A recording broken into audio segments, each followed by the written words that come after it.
Le millionnaire a parié qu'il séduirait la cuisinière humble. Elle a entendu le pari et a disparu sans aucune explication. 3 ans plus tard, il l'a vue sortir d'une limousine de luxe. Ce qu'elle a fait ensuite a fait évanouir tout le monde autour. Si cette histoire vous intéresse, n'oubliez pas de vous abonner à notre chaîne et dites-nous de quelle ville vous nous regardez. Nous continuons. Dans l'appartement luxueux du plus haut immeuble du quartier des Jardins, à São Paulo, François Dubois leva son verre de champagne tout en observant la ville illuminée à travers les parois vitrées. L'entrepreneur de 38 ans, propriétaire de la plus grande entreprise technologique du pays, affichait un sourire confiant tandis que ses amis riaient et bavardaient autour de la table à dîner récemment vidée. « Vous me sous-estimez comme toujours », dit François, ajustant sa montre en platine à son poignet. « Je n'ai jamais perdu un pari et ce n'est pas maintenant que je vais commencer. » Marcel, son ami d'université et désormais associé dans plusieurs entreprises, secoua la tête. « François, tu as conquis la moitié des femmes de la haute société pauliste. Ça n'a plus rien d'amusant. Nous avons besoin de quelque chose de plus stimulant. » Philippe, gestionnaire de fonds d'investissement, sourit malicieusement, tout en faisant glisser son doigt sur l'écran de son téléphone. Dernier cri. « J'ai une idée. J'ai vu un article aujourd'hui dans Le Monde sur une chef qui révolutionne la gastronomie brésilienne dans un petit restaurant du quartier Saint-Michel. Elle a refusé les propositions d'investisseurs millionnaires. On dit qu'elle est incorruptible. » François prit le téléphone et observa la photo. Élise Moreau, 32 ans, cheveux bouclés attachés en chignon, yeux expressifs et sourire sincère, portant un tablier simple tout en finalisant un plat. Ce n'était pas le genre de femme qui fréquentait ces cercles sociaux. « Elle est jolie, mais elle ne semble pas si difficile à conquérir », commenta François en rendant l'appareil. Gustave, le plus calme du groupe, se manifesta enfin.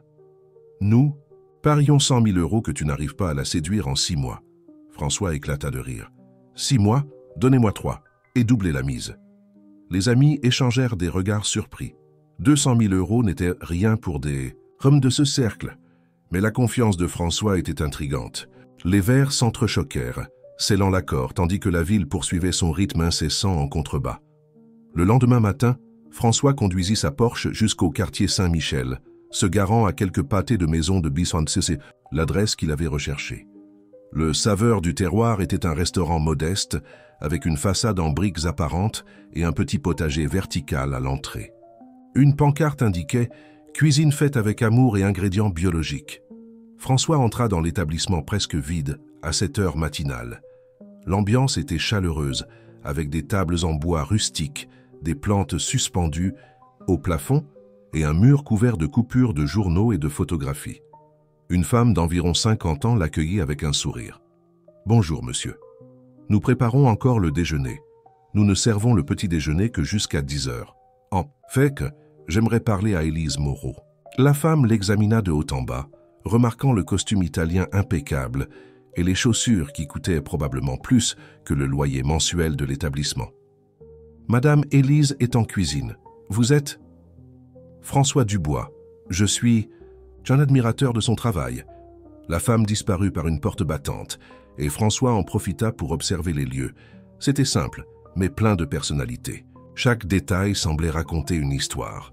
Quelques minutes plus tard, Élise apparut, s'essuyant les mains sur son tablier. De près, elle était encore plus belle que sur la photo. Elle avait la peau mate, des traits délicats et une présence qui remplissait l'espace. « Bonjour. En quoi puis-je vous aider ?» François lui tendit la main. « François Dubois. J'ai lu à propos de votre travail et j'ai été impressionné. J'aimerais discuter d'un éventuel partenariat. » Élise croisa les bras. « Quel genre de partenariat ? Je suis propriétaire de Tech France et nous lançons une application de livraison axée sur la gastronomie haut de gamme. Nous aimerions que vous soyez notre chef consultante. » Élise sourit, mais il y avait du scepticisme dans ses yeux. « Monsieur Dubois. » « François, s'il vous plaît. »« François, j'ai déjà refusé plusieurs propositions similaires. Je n'ai aucun intérêt à faire partie de grandes entreprises. Mon travail est ici, avec des ingrédients locaux et des recettes qui représentent notre culture. » François ne s'attendait pas à un refus aussi direct. D'habitude, les gens étaient éblouis par sa simple présence. « Je comprends. Mais Et si je vous disais que notre application a également un volet social? Nous connectons les petits producteurs ruraux directement aux consommateurs. Cela sembla éveiller son intérêt. Intéressant, mais je n'ai toujours pas le temps pour des consultations. Et si nous en discutions pendant un dîner, sans engagement? Élise rit, secouant la tête. Écoutez, je vais être franche avec vous. Des hommes comme vous se présentent ici tout le temps avec des propositions irrésistibles. Je ne suis pas intéressé. François sentit le défi grandir. Elle ne serait pas aussi facile qu'il l'imaginait. D'accord, je comprends votre position, mais acceptez au moins ma carte. Il tendit une carte noire minimaliste. Si vous changez d'avis concernant le dîner, faites-le moi savoir. Elle prit la carte avec réticence. Puis-je vous demander comment vous avez découvert mon restaurant? Nous ne sommes pas exactement étoilés au Michelin. Un ami me l'a mentionné. Il a dit que vous faites la meilleure bouillabaisse provençale de São Paulo. Ses yeux s'illuminèrent. Votre ami a bon goût. La recette vient de ma grand-mère, née à Nantes. J'adorerais goûter ça un jour. Nous la servons le mercredi, répondit-elle, plus réceptive maintenant. Si vous voulez vraiment connaître notre travail, venez comme un client ordinaire, sans discussion d'affaires. François sourit. Une première ouverture. Je le ferai. Le mercredi suivant, François retourna aux saveurs du terroir, cette fois sans costume. Il portait une chemise décontractée et un jean, essayant de paraître moins corporate. Le restaurant était plein, avec une file d'attente à l'entrée. « Table. Pour un », dit-il à la réceptionniste qui le reconnut immédiatement. « Monsieur devra attendre environ 40 minutes. »« Pas de problème. » François attendit patiemment, observant la dynamique du lieu. Des clients de tout type fréquentaient l'établissement. Étudiants, professionnels, familles. L'odeur qui venait de la cuisine était tentante. Quand il fut finalement conduit à sa table, il remarqua Élise circulant parmi les clients, conversant et recevant des compliments. Elle le vit et lui fit un signe discret. Le serveur vint prendre sa commande. « Je vous recommande la bouillabaisse provençale. C'est la spécialité de la maison. »« C'est exactement ce que j'allais commander, » répondit François. Le repas fut une révélation. François, habitué aux restaurants les plus exclusifs du monde, trouva dans ce plat simple des saveurs qui le transportèrent vers des lieux qu'il n'avait jamais visités. C'était une cuisine avec une âme, une histoire et un but. À la fin du repas, Élise s'approcha de sa table. « Alors, qu'en avez-vous pensé ?»« Phénoménal. Je comprends maintenant pourquoi vous n'êtes pas impressionné par les propositions de millions. Vous possédez déjà quelque chose que l'argent ne peut pas acheter. » Elle sourit, sincèrement satisfaite. L'authenticité, c'est ce dont la cuisine brésilienne a besoin. « Puis-je vous inviter à prendre un café? Je promets de ne pas parler affaires. » Élise hésita un moment. « J'ai une pause dans une demi-heure. Il y a un bon café au bout de la rue. » Cet après-midi-là, assis dans un petit café au mur couvert d'art local, François découvrit qu'Élise était venue de Beaumont-sur-Loire, en Bourgogne, à 18 ans, pour étudier la gastronomie à São Paulo. Elle avait travaillé dans des restaurants renommés avant d'ouvrir sa propre affaire avec les économies de toute une vie. « Ma mère cuisinait pour des fermes de la région. J'ai tout appris d'elle, » expliqua Élise, remuant son café. « Quand elle est tombée malade, j'ai promis de poursuivre son héritage, le saveur du terroir et la réalisation de ce rêve. » François écoutait attentivement, sincèrement intéressé par son histoire. Pendant un moment, il oublia le pari, absorbé par la passion avec laquelle elle parlait de son parcours. « Et vous ?» demanda-t-elle. « Avez-vous toujours été le magnate de la technologie ?» François rit. « Loin de là. J'ai grandi à Chartres, fils de professeur d'université. J'ai créé ma première application à la fac. Ça a marché, puis une autre a suivi, et encore une autre. Tech France est presque née par accident. » Ils ont discuté pendant près de 2 heures, bien au-delà de la pause qu'elle avait prévue. François se sentait étrangement à l'aise, sans avoir besoin d'impressionner ou de maintenir les apparences.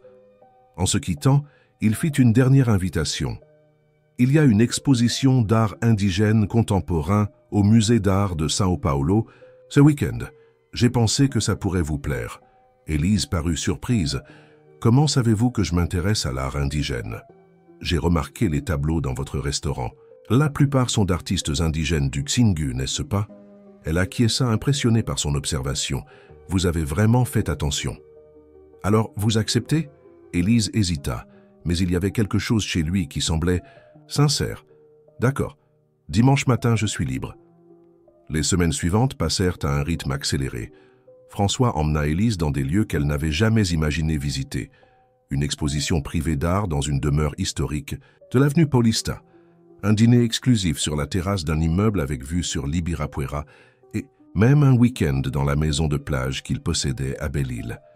À chaque rencontre, François observait comment Élise réagissait au luxe. Contrairement aux autres femmes qu'il avait connues, elle semblait à la fois enchantée et mal à l'aise face à l'excès. Sur la plage, alors qu'ils marchèrent sur le sable, elle exprima enfin ce qu'elle ressentait. « Tout cela est magnifique, François, mais je me demande si vous n'essayez pas trop de m'impressionner. » Il rit, mais ressentit une pointe de culpabilité. Qu'y a-t-il de mal à vouloir montrer le meilleur à quelqu'un qu'on apprécie? « Rien, » répondit-elle, regardant l'horizon où le soleil commençait à se coucher. « Mais parfois, j'ai l'impression de découvrir des lieux, pas vous. » Ces paroles le touchèrent d'une manière inattendue.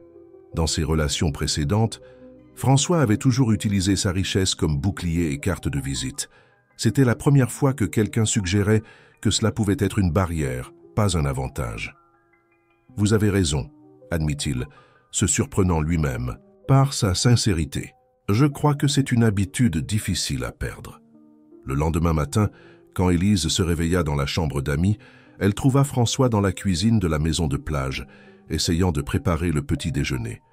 Il y avait de la farine partout, des coquilles d'œufs cassés et une expression de concentration absolue sur son visage, tandis qu'il consultait un tutoriel sur sa tablette. « Que faites-vous » demanda-t-elle contenant son rire. « J'essaie de faire des gougères » répondit-il sans quitter des yeux la pâte collante dans ses mains. « Vous avez mentionné que les gougères de votre grand-mère vous manquaient, alors j'ai pensé... » Élise s'approcha, observant le désordre avec un sourire. « C'est étonnamment gentil de votre part. »« Et étonnamment difficile, » admit-il.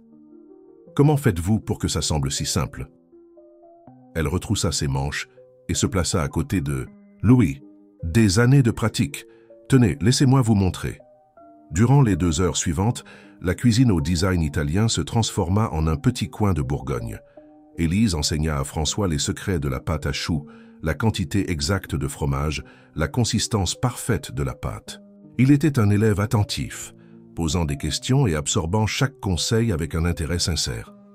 Quand ils savourèrent enfin les gougères chaudes, assis sur la terrasse avec vue sur la mer, François réalisa qu'il s'amusait plus que lors de n'importe quel dîner de gala ou fête exclusive qu'il fréquentait habituellement.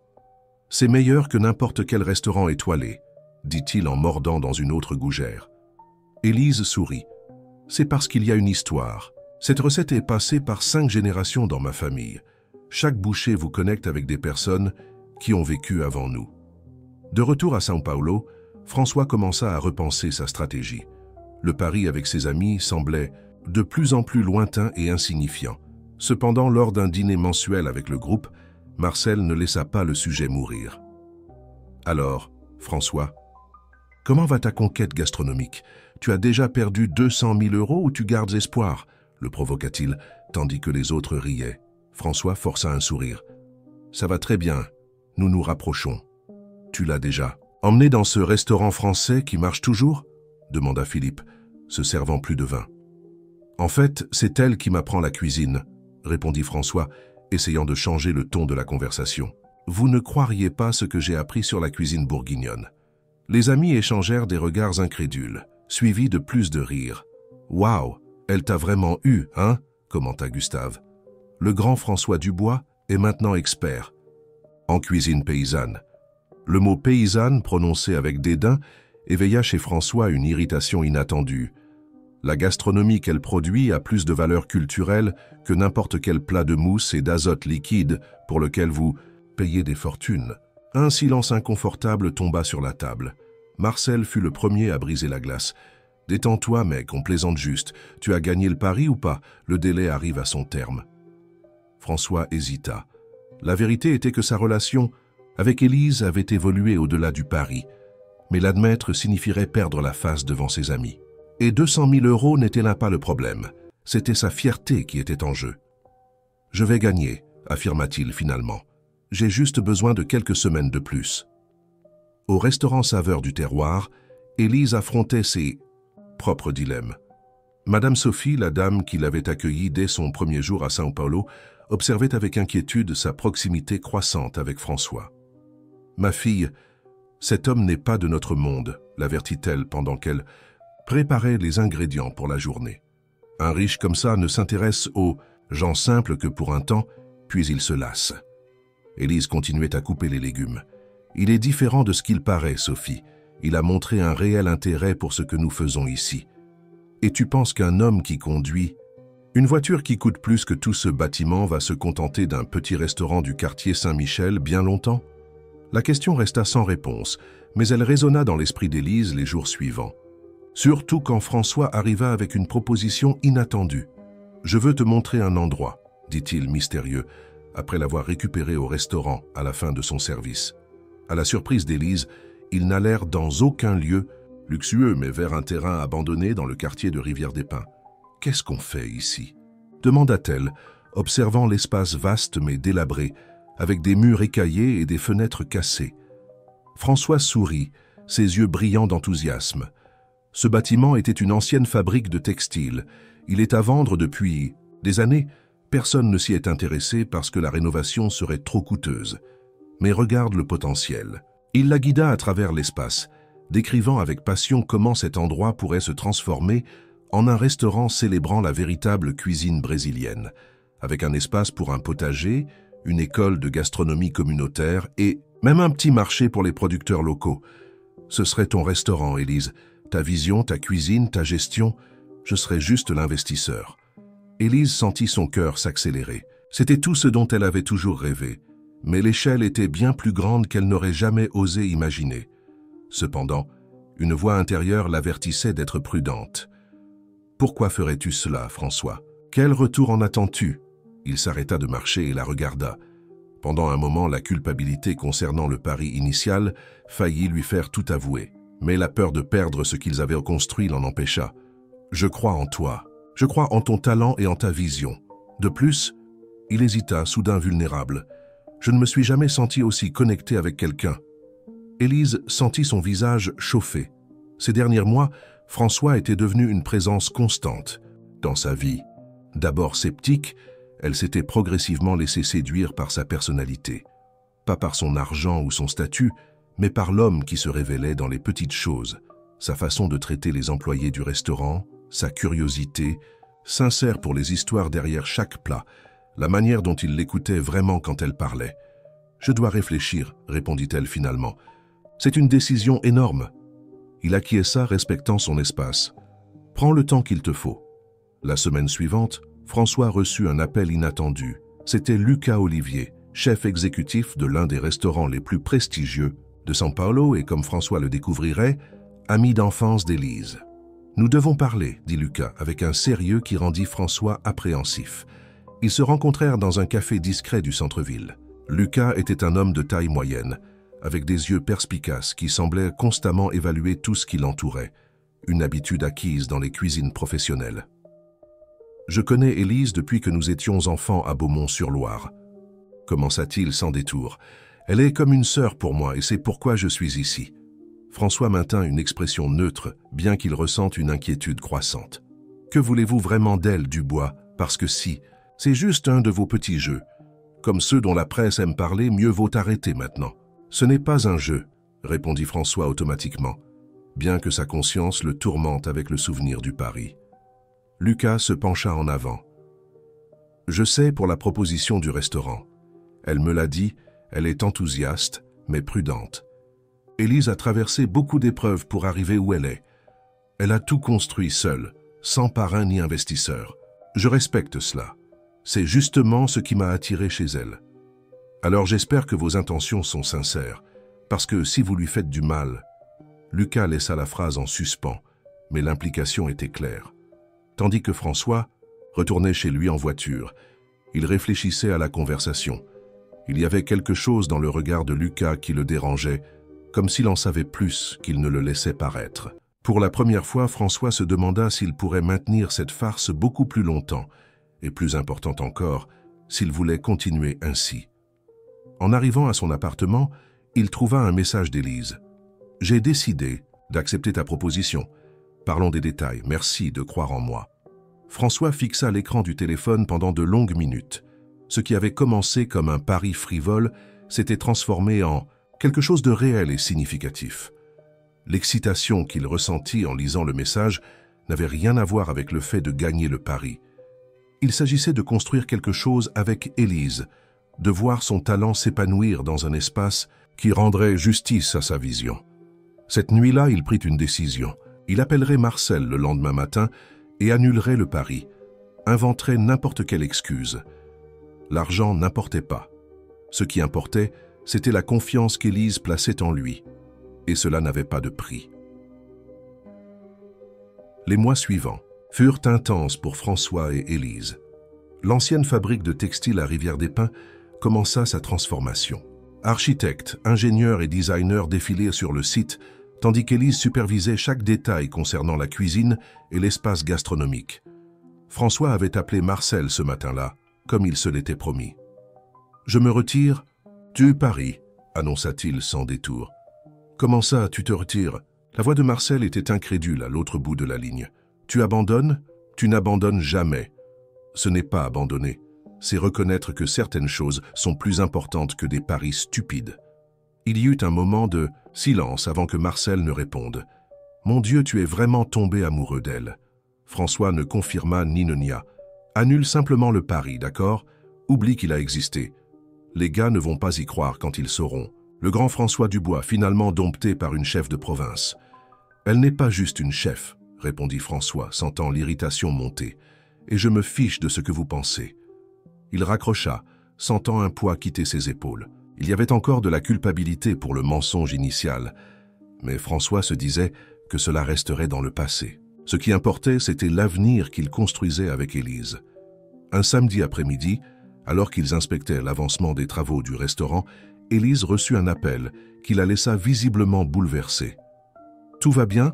demanda François, remarquant son expression préoccupée. « C'est ma mère, répondit-elle, rangeant son téléphone. Le traitement ne progresse pas comme prévu. Je dois retourner à Beaumont-sur-Loire. Tu veux que je vienne avec toi ?» La question prit Élise par surprise. « Tu as une entreprise à gérer, François. Tu ne peux pas tout laisser tomber comme ça. Je peux travailler à distance pendant quelques jours. De plus, » il hésita, cherchant les mots justes, « je veux rencontrer ta famille, tes racines. » 2 jours plus tard, ils étaient dans un avion privé en direction de la Bourgogne. Élise semblait mal à l'aise face au luxe. « Nous aurions pu prendre le bus ou un vol commercial, » commenta-t-elle, observant la cabine spacieuse. « Et perdre 7 heures de voyage alors que ta mère a besoin de toi ?» argumenta François. « Parfois, Élise, le privilège peut être utilisé pour de bonnes choses. » Elle ne répondit pas, mais son expression s'adoucit. Beaumont-sur-Loire était une ville moyenne de Bourgogne, connue pour son beau paysage dominé par le mont Saint-Michel. La maison de la famille d'Élise se trouvait dans un quartier simple, avec des rues bordées d'arbres et des maisons modestes mais bien entretenues. Madame Jeanne, la mère d'Élise, était assise sur la véranda à leur arrivée. C'était une femme de petite taille, avec les mêmes yeux expressifs que sa fille, bien que maintenant marquée par la fatigue de la maladie. « Ma fille, » dit-elle, ouvrant les bras, « tu n'avais pas besoin d'accourir. »« Bien sûr que si, » répondit Élise, l'embrassant avec précaution. Se tournant vers François, elle présenta « Maman, voici François, mon ami. » François remarqua l'hésitation. Ils n'avaient jamais formellement défini leur relation, bien qu'ils vivaient pratiquement ensemble ces derniers mois. « C'est un plaisir de vous rencontrer, Madame Jeanne, » dit-il, tendant la main. La dame l'examina avec des yeux perspicaces. « Alors vous êtes l'entrepreneur qui investit dans le nouveau. »« Ce restaurant de ma fille. »« Oui, madame. »« Et qu'investissez-vous d'autre ?» demanda-t-elle, avec une franchise qui rappelait beaucoup sa fille. François sourit, pris au dépourvu par la question directe. « Mon temps, ma confiance, mon cœur, si elle le permet. » Madame Jeanne acquiesça, apparemment satisfaite de la réponse. Bien, Élise a toujours été trop têtue pour accepter de l'aide. Je suis heureuse qu'elle ait trouvé quelqu'un qu'elle laisse s'approcher. » Les jours à Beaumont-sur-Loire furent une révélation pour François. Loin du rythme frénétique de São Paulo et des pressions de sa vie d'entrepreneur, il plongea dans le quotidien simple de la famille d'Élise. Il rencontra des oncles, des cousins et des voisins qui apparaissaient constamment pour visiter Madame Jeanne, apportant toujours un plat fait maison ou des herbes médicinales. Dans la cuisine de la maison, François observait Élise préparer les remèdes naturels qui complétaient le traitement de sa mère et cuisiner des plats qui faisaient partie de l'histoire familiale. « Cette soupe est celle que ma grand-mère faisait quand quelqu'un tombait malade », expliqua-t-elle, remuant un chaudron fumant. « On dit qu'elle guérit tous les maux. »« Quel est l'ingrédient secret ?» demanda François, assis à la table de la cuisine, absorbant cet univers si différent du sien. « L'amour » répondit-elle en souriant. « Et un peu de curcuma qui ne pousse que dans le jardin de tante Sylvie. » Le soir, assis sur la véranda pendant que Madame Jeanne se reposait, François tenait la main d'Élise, tandis qu'elle montrait les étoiles, expliquant comment son père, maintenant décédé, lui avait appris les constellations. Il disait que nos histoires sont écrites là-haut, raconta-t-elle, que chaque personne a sa propre étoile. « Quelle serait la mienne ?» demanda François, regardant le ciel étoilé qu'il voyait rarement à São Paulo. « Celle-là, » désigna Élise, vers une étoile brillante, isolée mais intense. « Et la tienne ?» Elle indiqua une constellation. « Ce ne serait pas une seule étoile, ce serait une partie d'un ensemble comme celui-là. Jamais seul, toujours connecté. » François réalisa alors combien leur monde était différent et pourtant complémentaire. Alors qu'il avait grandi en valorisant l'indépendance et l'accomplissement individuel, Élise avait été élevée avec un profond sens de la communauté et de l'interdépendance. Au matin du 4e jour, alors qu'il aidait Monsieur Antoine, voisin de Madame Jeanne, à réparer un robinet dans la cour, François reçut un appel de Lucas. « J'ai entendu dire que vous étiez à Beaumont-sur-Loire, » dit le chef sans préambule. « Comment le savez-vous ?»« C'est une petite ville, les nouvelles vont vite. De plus, Élise me l'a dit. » Il y eut une pause avant que Lucas ne continue. « Vous savez que je ne vous fais toujours pas entièrement confiance, n'est-ce pas ?» François soupira. « Je l'imagine. Mais je suis ici, non?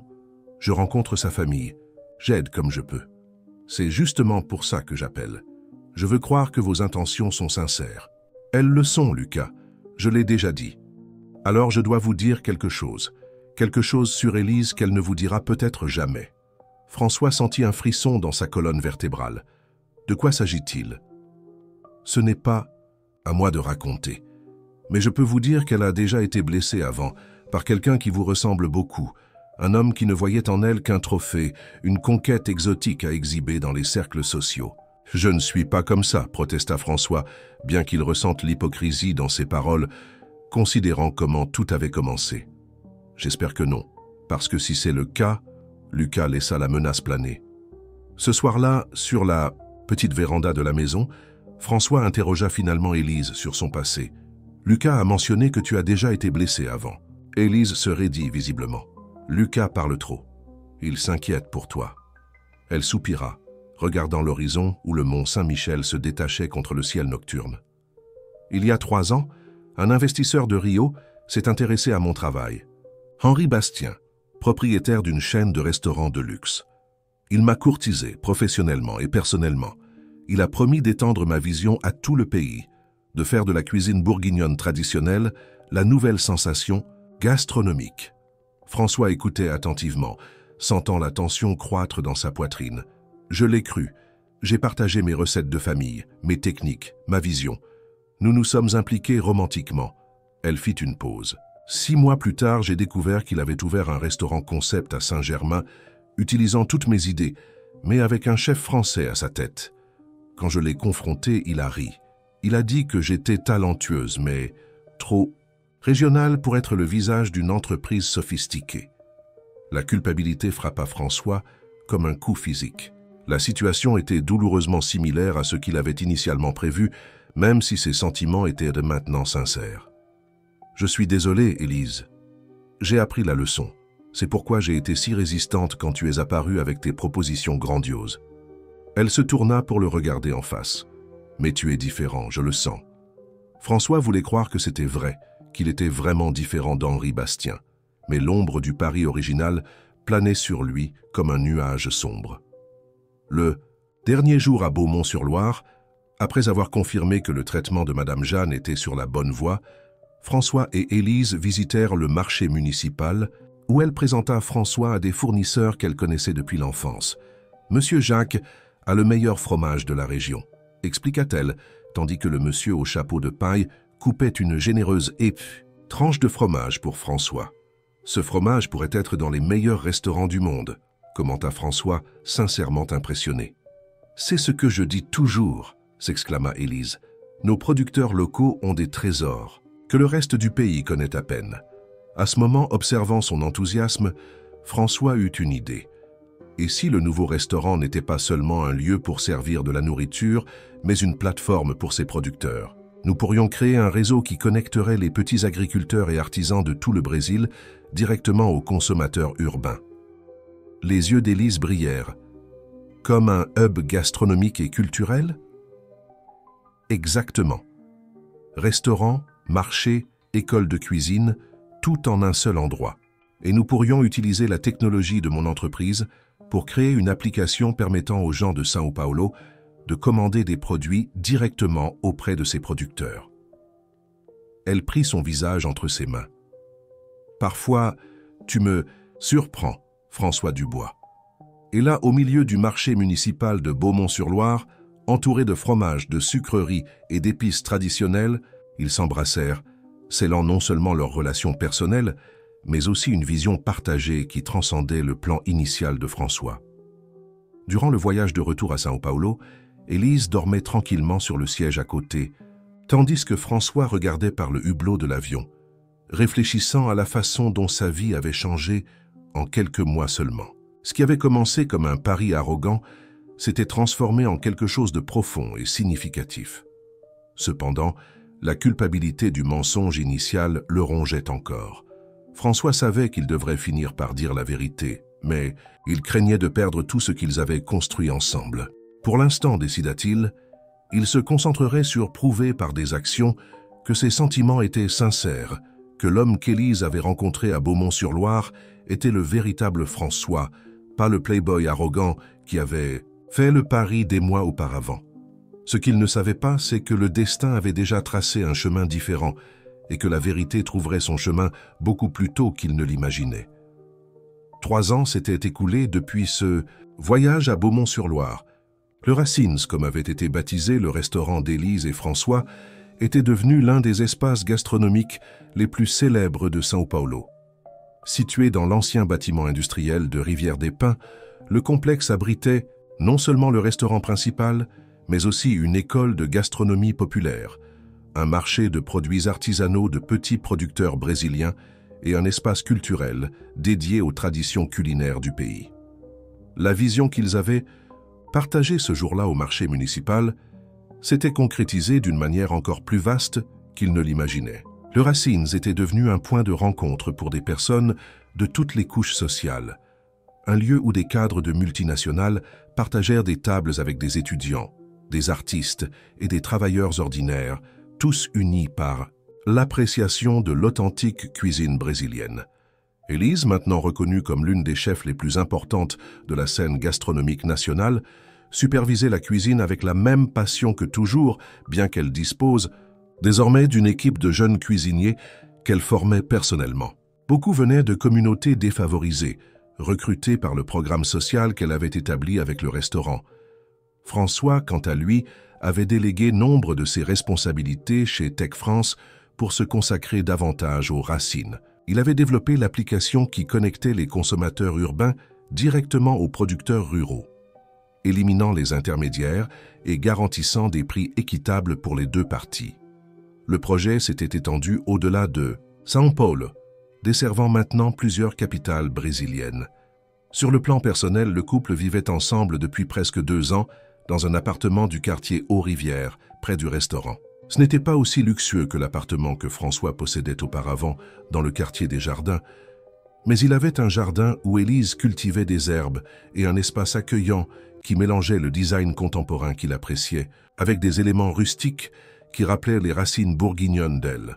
Ce matin de samedi-là, François se leva tôt alors qu'Élise dormait encore. Il prépara un petit déjeuner élaboré, des gougères, qu'il faisait maintenant à la perfection, des fruits frais, du café de la ferme d'un des producteurs partenaires du Racine, et essaya même de faire un gâteau de maïs, bien que celui-ci ne fut pas aussi parfait qu'il l'aurait souhaité.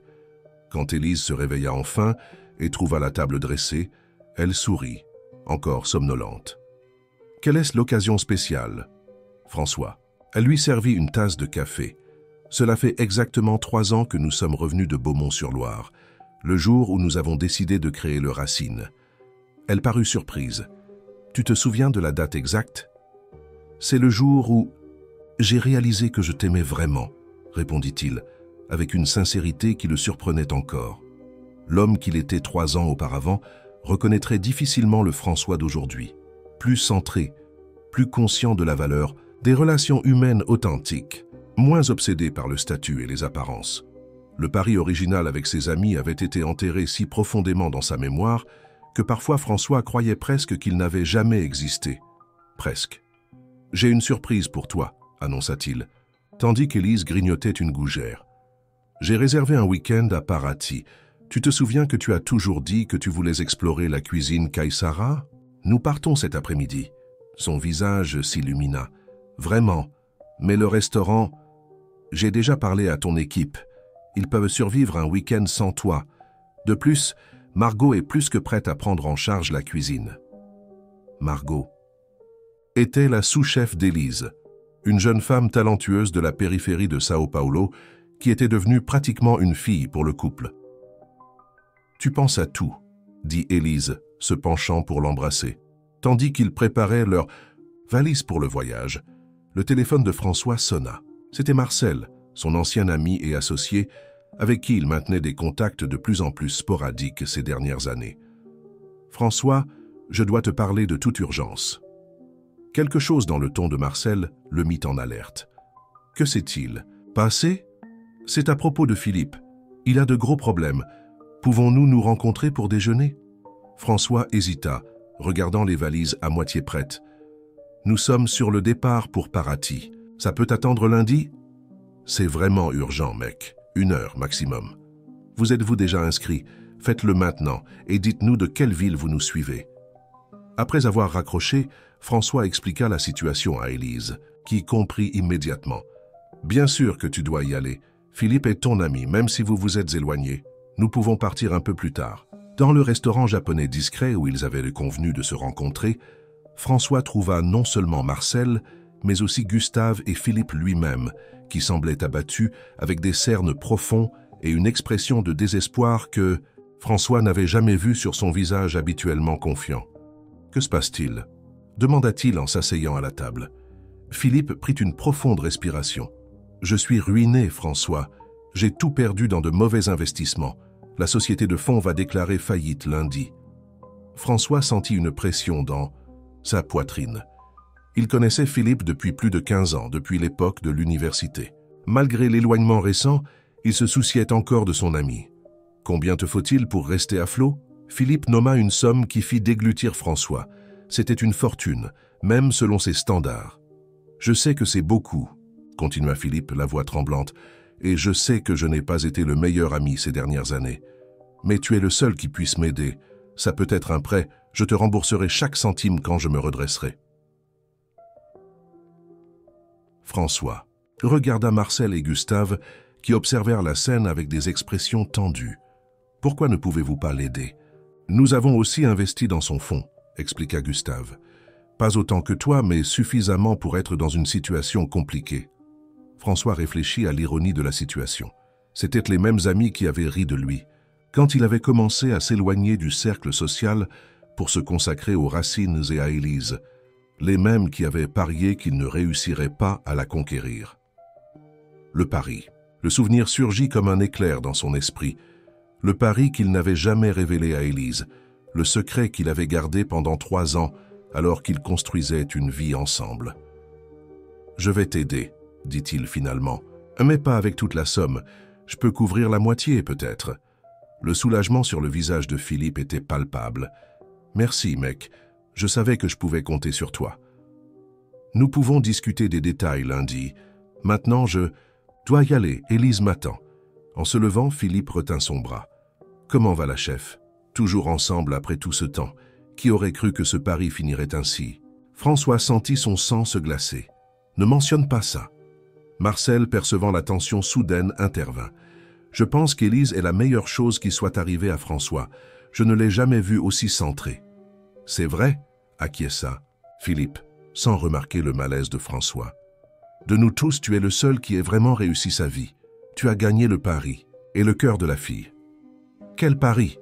La voix féminine derrière eux les fit tous se retourner. Élise se tenait à quelques mètres, tenant un paquet. Son visage habituellement expressif était complètement vide d'émotion, mais ses yeux fixèrent François avec une intensité qui le fit frissonner. « Élise, murmura-t-il, sentant le monde s'effondrer autour de lui. « Que fais-tu ici ?»« Tu as oublié ton médicament contre le mal de mer, » répondit-elle mécaniquement, brandissant le paquet. « La réceptionniste a dit que vous étiez ici. » Ses yeux passèrent de François aux autres hommes à la table. « Quel pari, François ?»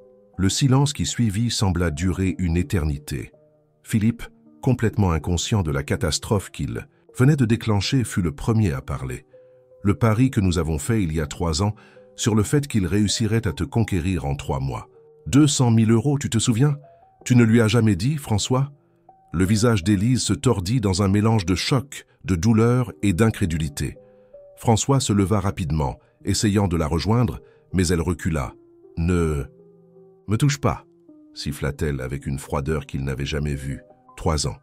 3 ans à construire une vie basée sur un mensonge. Ce n'était pas comme ça, Élise. Au début, oui, il y avait un pari stupide, mais après, tout a changé. Ce que nous avons construit est réel.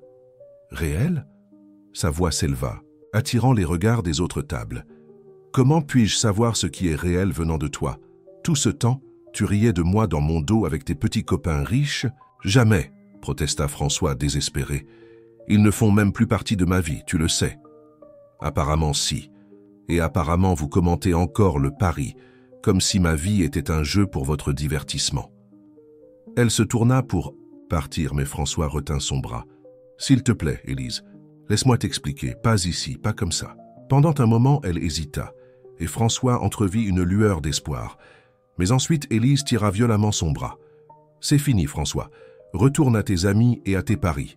Je retourne à ce qui compte vraiment.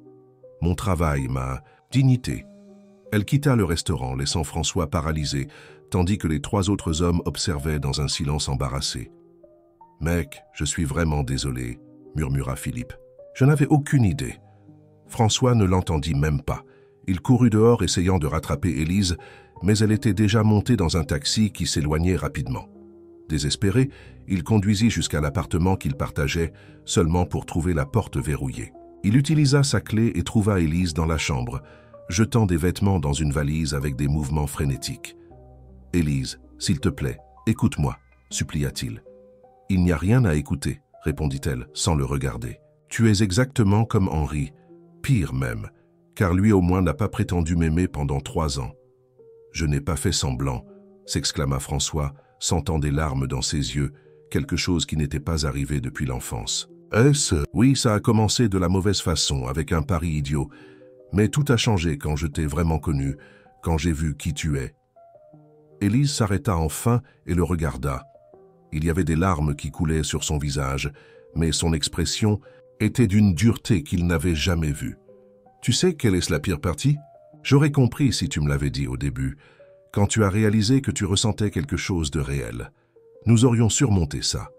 Mais tu as menti pendant 3 ans, François. 3 ans. » Elle ferma la valise avec force. « Je vais chez Margot. Demain, j'enverrai quelqu'un chercher le reste de mes affaires. »« Et le Racine ?» demanda-t-il, s'accrochant au dernier fil de connexion entre eux. Le restaurant continue. « Il est plus grand que nous deux maintenant, mais je ne veux pas te voir là-bas.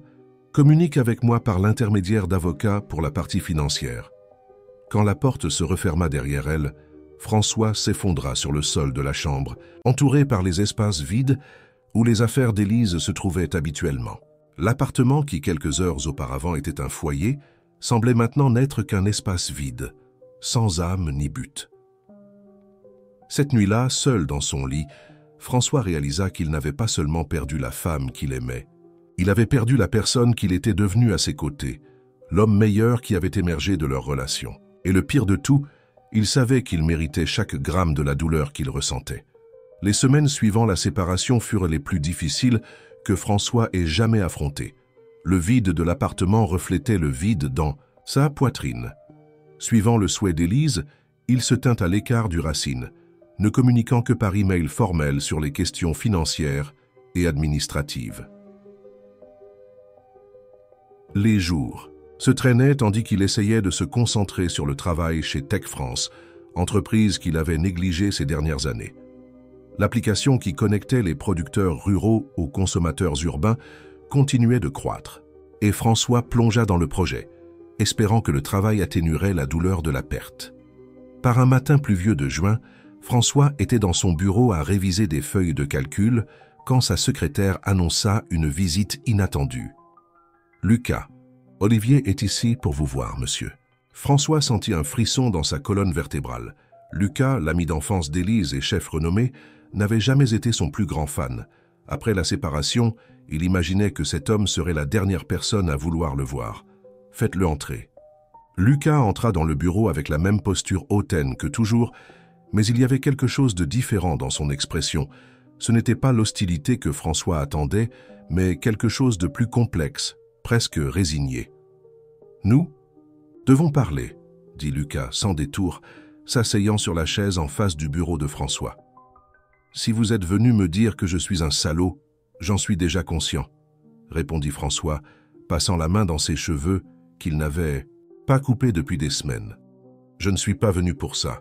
Bien que oui, vous soyez un salaud. » Lucas soupira. « Je suis venu parce que, malgré tout, je crois que vous aimez vraiment Élise. » François leva les yeux, surpris. « Je l'aime. Plus que je n'ai jamais pensé pouvoir aimer quelqu'un. Et parce que je sais qu'elle, malgré sa colère et sa peine, ressent encore quelque chose pour vous. » Un éclair d'espoir traversa le cœur de François. « Elle vous a dit ça ? Pas en ces termes. Mais je connais Élise depuis que nous étions enfants. Quand elle déteste quelqu'un, elle efface simplement cette personne de sa vie. Dans votre cas, elle parle encore de vous. Pour se plaindre, c'est vrai, mais elle en parle. » François absorba l'information en silence, essayant de ne pas trop s'accrocher à ce mince fil d'espoir. « Il y a autre chose que vous devez savoir, » continua Lucas, son expression devenant plus sérieuse. « Quelque chose sur le lien entre vous ? Qui pourrait changer la façon dont vous voyez tout cela ? Quel lien ?» Lucas hésita comme s'il pesait s'il faisait la bonne chose. « Vous souvenez-vous quand nous nous sommes rencontrés il y a 3 ans ? J'ai dit que je connaissais Élise depuis l'enfance à Beaumont-sur-Loire. Oui, vous avez clairement indiqué que vous la protégeriez de moi. Ce que je n'ai pas dit, c'est comment nous nous sommes rencontrés. » Lucas s'adossa à la chaise. « Mon père, Charles Olivier, était professeur de mathématiques à l'école publique de la ville. Un homme brillant qui a consacré sa vie à l'éducation dans une région où peu valorisaient le savoir. » François écoutait attentivement, sans comprendre où cette histoire mènerait.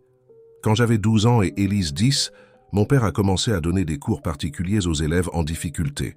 Parmi eux, il y avait un garçon nommé Mathieu, qui venait d'une famille aisée de la région, les Dubois. François sentit son sang se glacer dans ses veines. « Dubois ? Oui. Mathieu Dubois était votre cousin au second degré. Votre oncle Richard était le frère de votre père, bien qu'il se soit éloigné des années avant votre naissance. » L'esprit de François tournoyait, essayant de traiter cette information. Son père parlait rarement de la famille élargie, mentionnant seulement vaguement un frère avec qui il avait rompu les relations.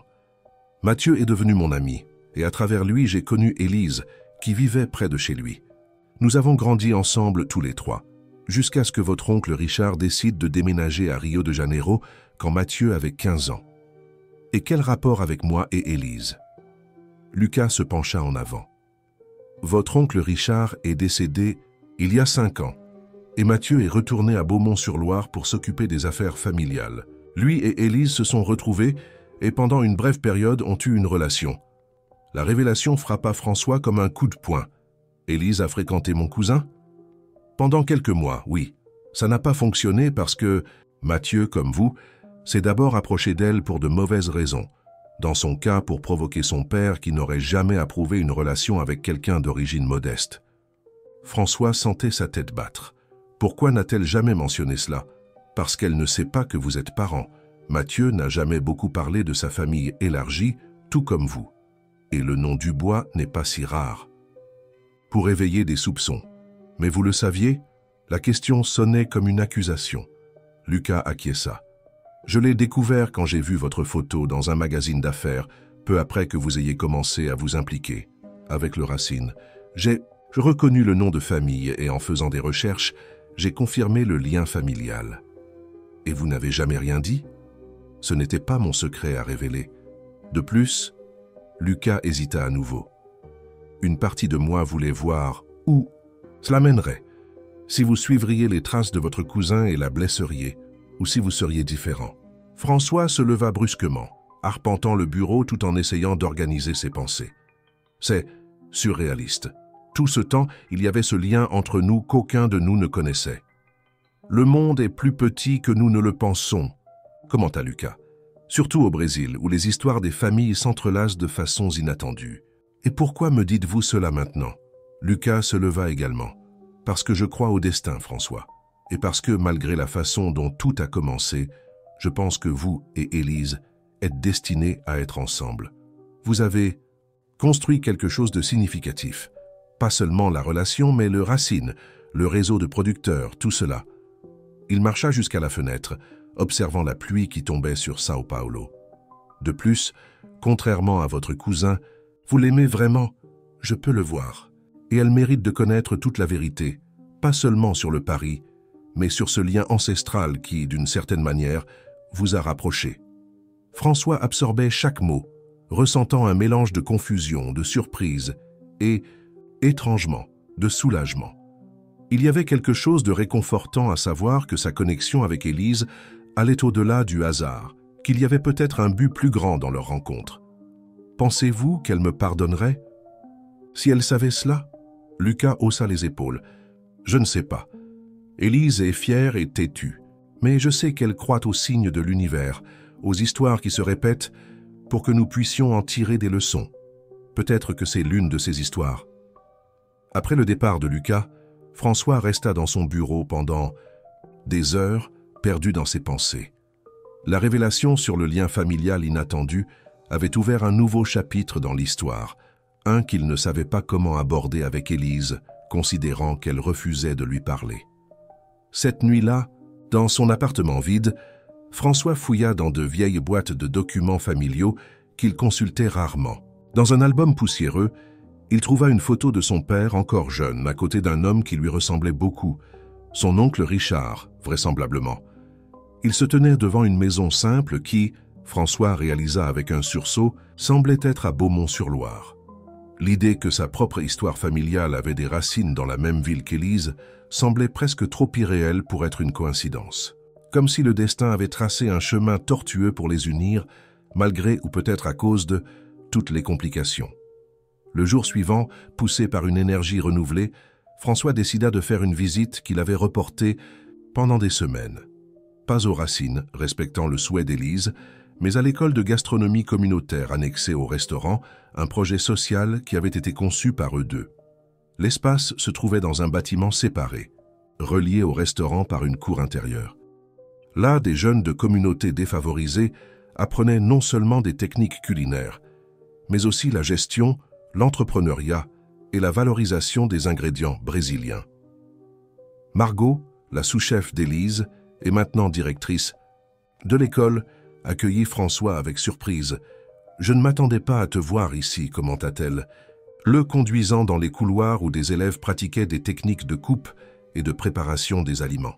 « Je sais que j'ai promis de me tenir à l'écart du restaurant, mais l'école a toujours été un projet spécial pour moi, » répondit François. « Comment vont les choses ?»« Étonnamment bien. Les élèves se préparent pour le festival de gastronomie régionale le mois prochain. » François s'arrêta devant un mur de photos qui documentait l'histoire de l'école. Parmi les images, il y en avait plusieurs de lui et d'Élise ensemble, enseignant, cuisinant, riant. C'était comme regarder la vie de quelqu'un d'autre, une vie qui semblait maintenant lointaine. « Elle vient souvent ici ?» demanda-t-il, incapable de se retenir. Margot hésita. « Tous les jours. Mais généralement, le matin. » C'est-à-dire qu'Élise avait ajusté son emploi du temps pour éviter toute possibilité de le rencontrer. Cette constatation fit mal mais n'était pas inattendue. « Tu sais, elle n'a jamais enlevé tes photos du mur », commenta Margot, suivant le regard de François. Certains ont suggéré que ce serait peut-être mieux, vu la situation, mais elle a refusé. Elle a dit que tu fais partie de l'histoire de cet endroit, indépendamment de ce qui s'est passé entre vous. Cette petite information alluma une étincelle d'espoir dans la poitrine de François. Peut-être, malgré tout, y avait-il encore une chance. « Margot, j'ai besoin de ton aide pour quelque chose. » La jeune cuisinière croisa les bras. « Si c'est pour intervenir dans la vie d'Élise, désolé, mais je ne peux pas.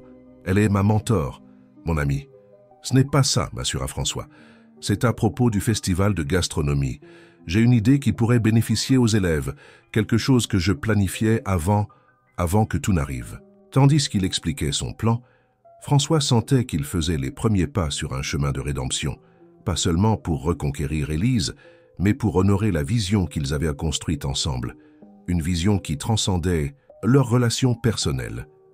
Ce qu'il ne savait pas, c'est qu'à ce moment précis, à quelques kilomètres de là, Élise trouvait quelque chose qui changerait complètement la dynamique entre eux, quelque chose que François avait complètement oublié au milieu du chaos de la séparation. Élise était épuisée. Les dernières semaines avaient été un tourbillon d'émotions, et elle s'était plongée dans le travail comme moyen d'évasion. Le Racine continuait à prospérer, malgré l'absence physique de François. L'équipe, désormais dirigée exclusivement par elle, maintenait le haut standard qui avait fait du restaurant un phénomène à São Paulo. Mais les nuits étaient difficiles. Elle s'était temporairement installée dans un petit appartement à Saint-Michel, à quelques rues du restaurant. Malgré l'insistance de Margot pour qu'elle reste chez elle, Élise avait besoin d'un espace à elle pour traiter tout ce qui s'était passé.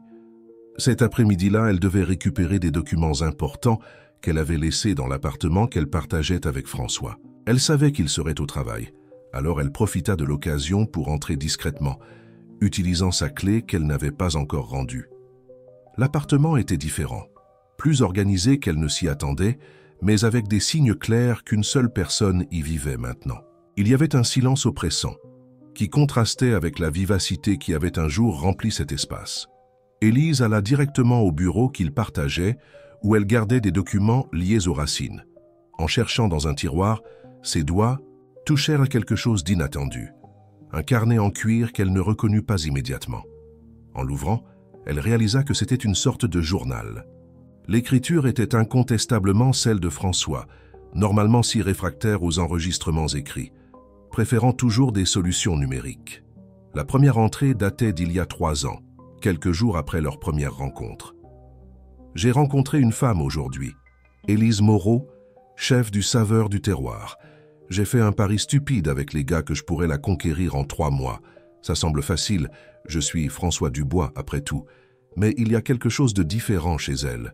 Elle n'a pas été impressionnée par qui je suis ou ce que j'ai. Cela m'intrigue et me défie. » Élise sentit son estomac se retourner. Lire à propos du pari dans des mots écrits par François lui-même rendait tout encore plus réel et douloureux. Mais quelque chose la poussa à continuer à lire. Les entrées suivantes documentaient les premières semaines d'interaction, toujours avec des mentions du pari, mais progressivement le ton commença à changer. Elle m'a appris à faire des gougères aujourd'hui. Moi qui ai toujours eu des gens pour tout faire pour moi, manipulant de la pâte à choux et du fromage comme un apprenti appliqué. Le plus étrange, c'était la matinée la plus amusante que j'ai eue depuis des années. Il y a quelque chose dans sa simplicité, dans sa connexion authentique avec la nourriture, avec ses racines, qui me fait remettre en question tout ce que j'ai toujours valorisé. En tournant les pages, Élise suivit la transformation du récit. L'entrée après, leur visite à Beaumont-sur-Loire fit briller ses yeux de larmes. Je dois annuler le pari. Ce n'est plus un jeu. Ce que je ressens pour Élise transcende tout ce que j'ai jamais expérimenté. La voir dans sa ville natale, rencontrer sa mère, comprendre d'où vient sa force et son talent.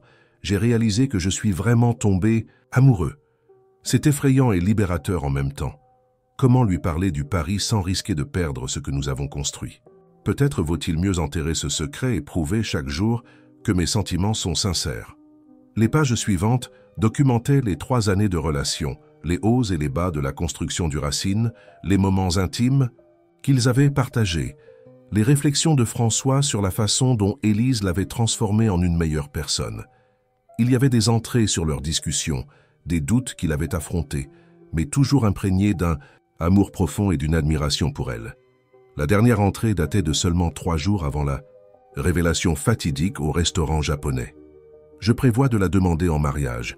J'ai acheté la bague aujourd'hui, pas un diamant ostentatoire comme j'aurais choisi dans le passé, mais une pièce artisanale réalisée par un orfèvre de l'intérieur de la Bourgogne, avec des pierres françaises qui rappellent la couleur de ses yeux quand elle rit. Je vais faire ma demande pendant notre voyage à Paraty. J'espère qu'elle dira oui, bien que je sache que je ne mérite pas sa confiance, pas complètement, pas tant que je porterai ce secret.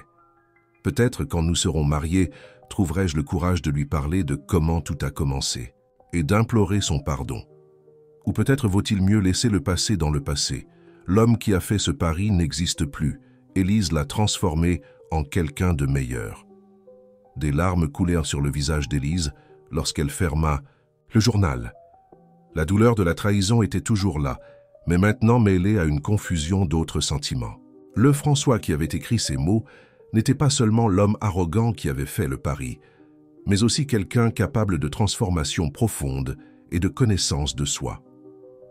En rangeant le journal exactement où elle l'avait trouvé, Élise remarqua une petite boîte en velours cachée derrière quelques livres. Elle n'eut pas besoin de l'ouvrir pour savoir ce qu'elle contenait.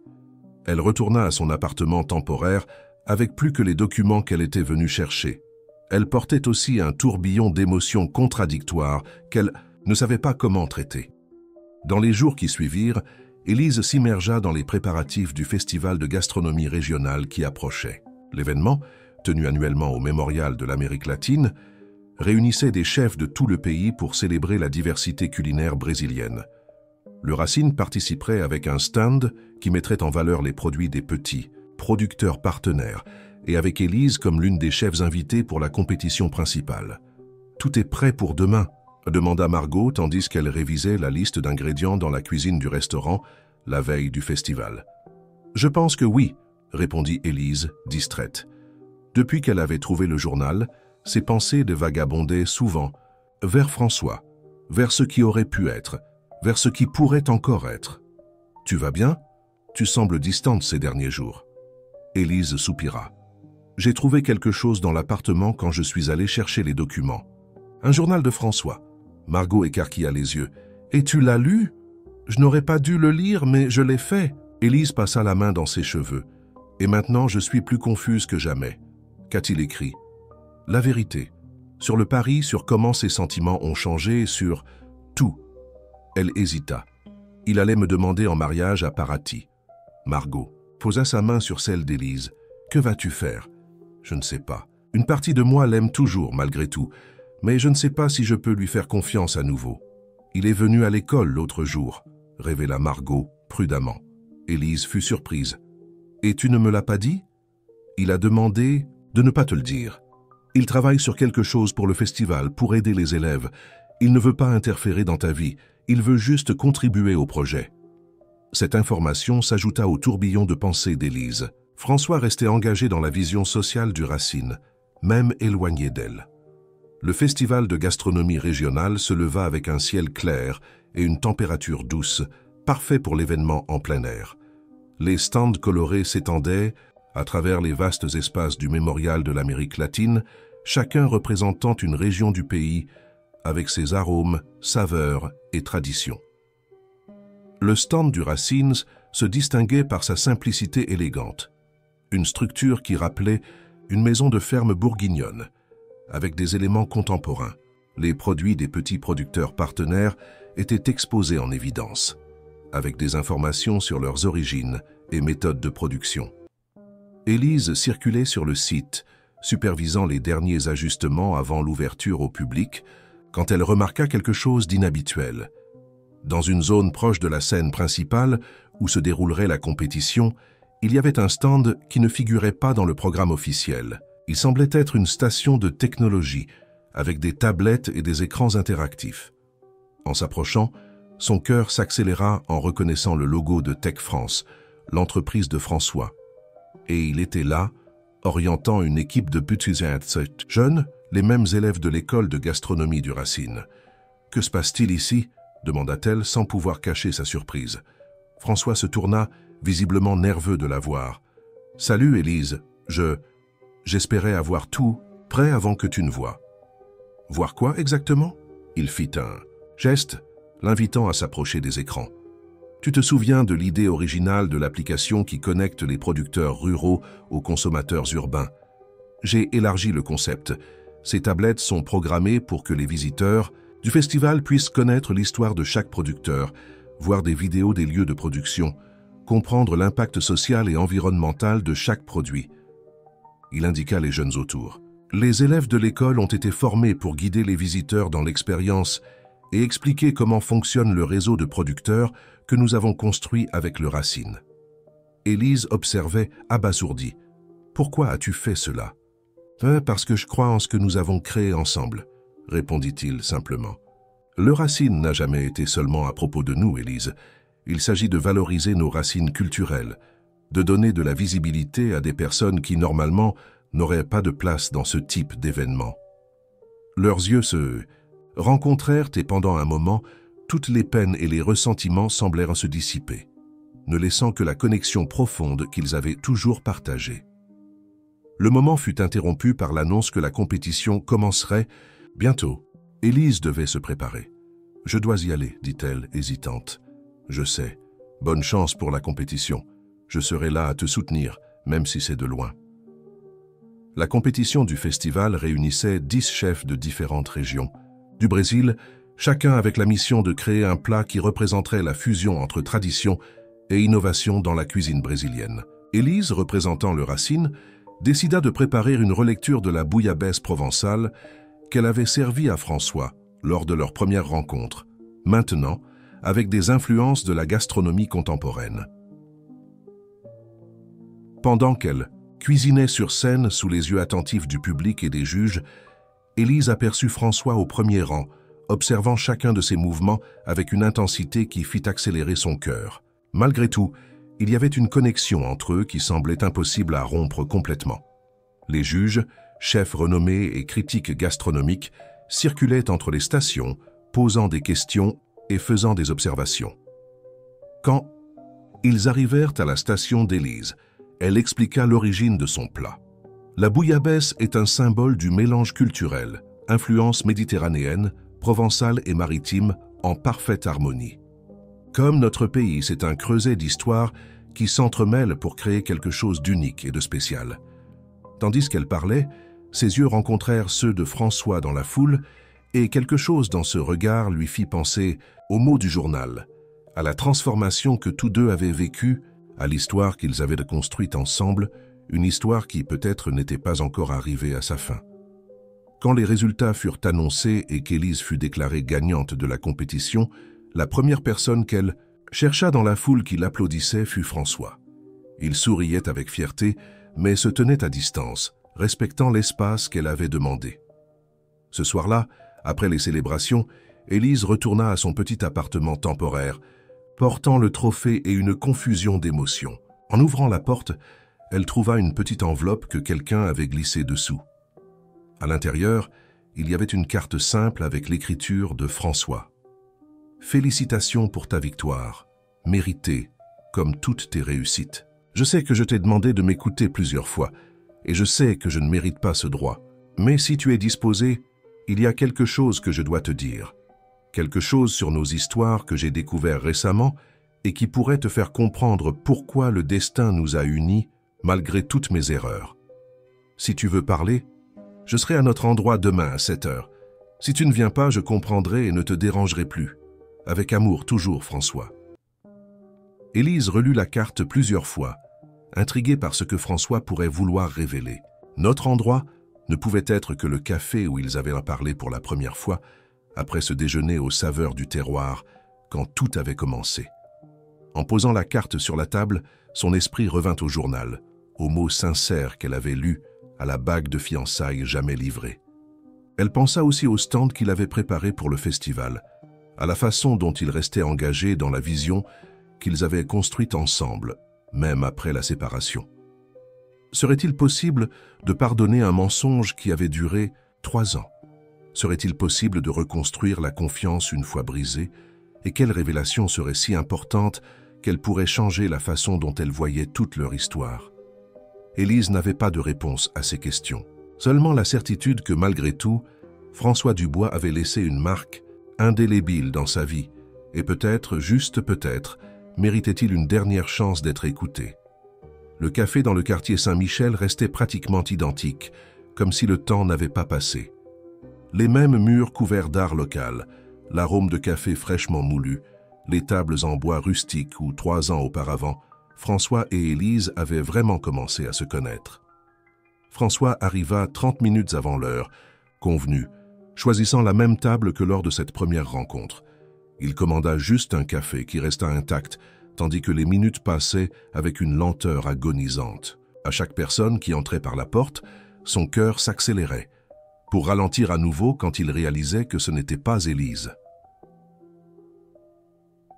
À 7h15, il commença à perdre espoir. Peut-être avait-elle décidé que cela n'en valait pas la peine, que tout ce qu'il pourrait dire serait insuffisant pour réparer la rupture de confiance, et il ne pourrait pas la blâmer. À 7h25, la porte s'ouvrit à nouveau, et cette fois, c'était elle. Élise entra, ses yeux parcourant l'environnement jusqu'à trouver François. Il y avait une hésitation dans ses mouvements, tandis qu'elle marchait vers la table, comme si chaque pas était une décision consciente de se rapprocher de lui à nouveau. « Je pensais que tu ne viendrais pas, » dit François, se levant. « Moi aussi, » répondit-elle, s'asseyant. « J'ai passé toute la nuit à décider si je devais venir. » Un silence pesant s'installa entre eux, rempli seulement par les bruits du café. Tasse qui teinte, conversation en arrière-plan, le son de la machine à café. « Tu semblais très bien à la compétition hier, » commenta François finalement. « Ta bouillabaisse méritait de gagner. » « Merci. » Élise ajusta une mèche de cheveux derrière son oreille, un geste nerveux qu'il connaissait bien. « Le stand que tu as monté, c'était impressionnant. Les élèves étaient radieux. Ils ont fait la majeure partie du travail. Ce sont des jeunes brillants. » Autre silence. François respira profondément, rassemblant son courage.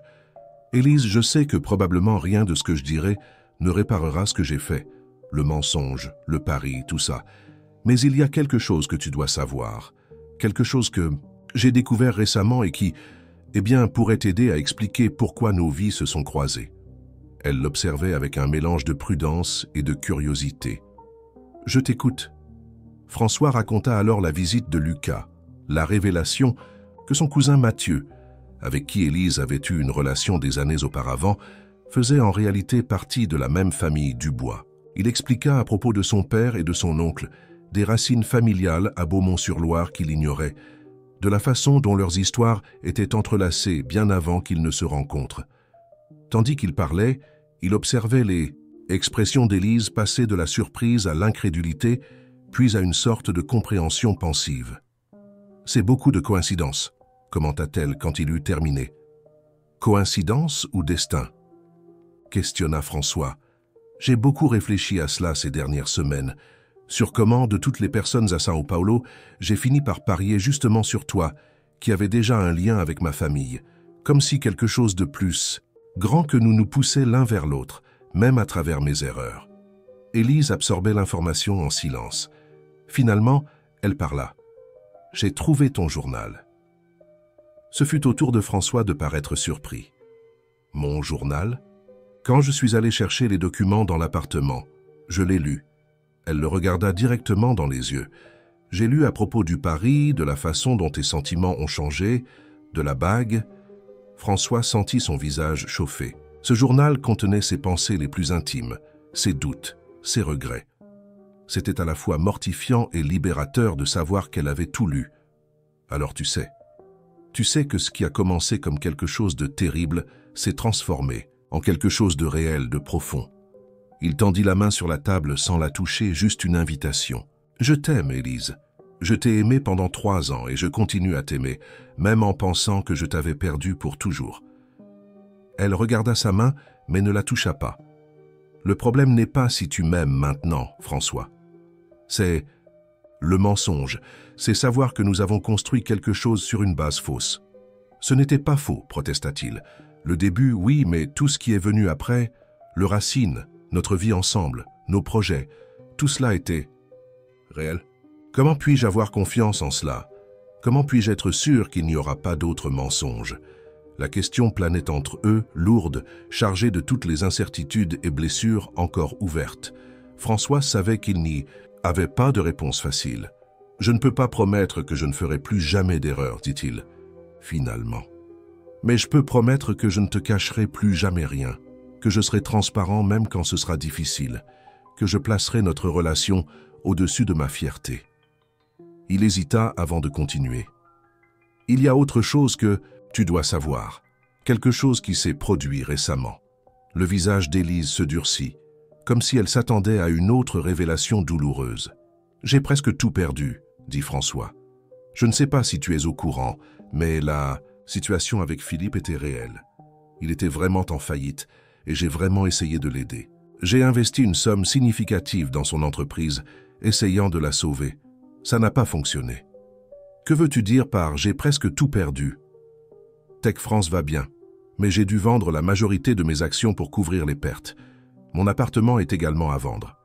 L'application que nous avons développée pour les producteurs ruraux continue de fonctionner, mais maintenant comme un projet pratiquement indépendant, géré par une coopérative. Élise absorba l'information avec une expression indéchiffrable. « Pourquoi me racontes-tu cela ? Parce que je veux que tu saches que je ne suis pas ici pour l'argent ou le statut. Le Racines est établi, tu n'as pas besoin de moi financièrement. Je suis ici parce que même ayant perdu tant, la seule perte qui compte vraiment, c'est toi. » Un silence réfléchi tomba entre eux. Élise remuait distraitement sa tasse de café que la serveuse avait apportée. « Que vas-tu faire maintenant ?» demanda-t-elle finalement. François sourit légèrement. « En fait, j'ai un plan. C'est pour cela que j'ai vendu l'appartement, pas seulement par nécessité financière. » « Quel plan ? Tu te souviens de ce petit restaurant abandonné à La Liberté ? Celui avec la façade en bois et le jardin à l'arrière ?» Élise acquiesça. Ils étaient passés par là plusieurs fois lors de leur promenade dans le quartier, commentant toujours le potentiel gaspillé de l'endroit. « J'ai acheté l'espace, » révéla François. « Je vais ouvrir un petit restaurant, intime. Rien de grandiose comme le Racine. Juste un lieu accueillant où les gens peuvent te connecter avec la nourriture et les uns avec les autres. » La surprise était évidente sur le visage d'Élise. « Toi, ouvrir un restaurant seul ? » « Eh bien, pas exactement. Seul, j'aurais besoin d'une chef talentueuse pour me guider. » Il sourit sans attente. « Mais même si cette chef ne veut pas travailler avec moi, j'irai de l'avant. J'ai beaucoup appris ces 3 dernières années, sur la nourriture, sur les connexions, sur ce qui compte vraiment dans la vie. » Élise l'étudiait avec une expression qui mélangeait admiration et prudence. « Tu as vraiment changé. Grâce à toi, grâce à ce que nous avons construit ensemble. » Il fit une pause. « Et à cause de ce que j'ai perdu quand je t'ai blessé. » Elle respira profondément, comme si elle prenait une décision difficile. « J'ai besoin de temps, François. Je ne peux pas promettre que nous reviendrons à ce que nous étions, mais... » Elle tendit la main, touchant légèrement la sienne. « Sur la table, peut-être pouvons-nous recommencer lentement, nous connaître à nouveau, cette fois sans secret. » Le cœur de François s'emballa à ce simple toucher, à la promesse contenue dans ces mots prudents. Ce n'était pas un pardon complet, ce n'était pas une réconciliation immédiate, mais c'était une ouverture, une possibilité qui n'existait pas la veille. « Du temps, c'est tout ce que je demande, » répondit-il, tenant doucement sa main. « Une chance de prouver chaque jour que je mérite à nouveau ta confiance. » 6 mois plus tard, le petit restaurant de la Liberté ouvrit ses portes. Il s'appelait « Nouveau Départ », un nom qui portait de multiples significations pour ses propriétaires. C'était un espace accueillant avec seulement 12 tables, décoré d'un mélange d'éléments français et japonais, en hommage au quartier où il se trouvait. Dans la cuisine, visible pour les clients à travers un comptoir ouvert, François et Élise travaillaient côte à côte, lui comme sous-chef, elle comme chef principal. Le menu était simple mais sophistiqué, axé sur des ingrédients de saison obtenus des mêmes producteurs partenaires du Racine. Le chemin jusqu'ici n'avait pas été facile. Les premiers mois après cette rencontre au café avaient été marqués par des conversations difficiles, des moments de doute, de petites victoires dans la reconstruction de la confiance. Ils avaient décidé de faire une thérapie de couple, un processus qui les avait aidés à mieux comprendre leurs schémas et attentes. Le Racine continuait à prospérer, maintenant géré principalement par l'équipe qu'Élise avait formée, lui permettant de partager son temps entre les deux restaurants. François avait déménagé dans un appartement modeste près de la Liberté, tandis qu'Élise gardait son propre espace. La décision de vivre séparément, du moins pour l'instant, avait été mutuelle, une façon de reconstruire leur relation sur des bases plus solides. Un soir tranquille, après la fermeture du nouveau départ, ils s'assirent à l'une des tables, partageant une bouteille de vin d'un petit producteur de la vallée de la Loire. « Tu sais ce que j'ai réalisé aujourd'hui ?» commenta Élise, observant l'espace autour d'eux. « Cet endroit reflète vraiment qui nous sommes maintenant. Il n'est ni grandiose ni prétentieux, mais il est authentique. » François acquiesça, remplissant les verres. « C'est drôle comme la vie nous apporte des leçons. Perdre presque tout m'a fait valoriser ce qui compte vraiment. » « Et qu'est-ce ? Qui compte vraiment pour toi maintenant ?» demanda-t-elle, un léger sourire aux lèvres. « Ceci, » répondit-il, indiquant l'espace entre eux. « Pas le restaurant en soi, mais ce qu'il représente. Honnêteté, travail acharné, respect mutuel, et toi, bien sûr, toujours toi. » Élise prit une gorgée de vin, ses yeux ne quittant jamais les siens. « Je pense que nous sommes enfin prêts. » « Prêts ? Pourquoi ?» Elle posa son verre sur la table et tint ses mains. « Pour la prochaine étape. Pour vraiment recommencer, pas seulement comme partenaire d'affaires, mais comme couple. » Le cœur de François s'accéléra. « Tu es sûr ? Je ne veux rien précipiter. »« 6 mois, ce n'est pas précipité, » rit-elle. « De plus, cette histoire a commencé il y a plus de 3 ans. Je pense que nous avons suffisamment testé le pouvoir du temps. » Il hésita comme s'il craignait de briser le moment.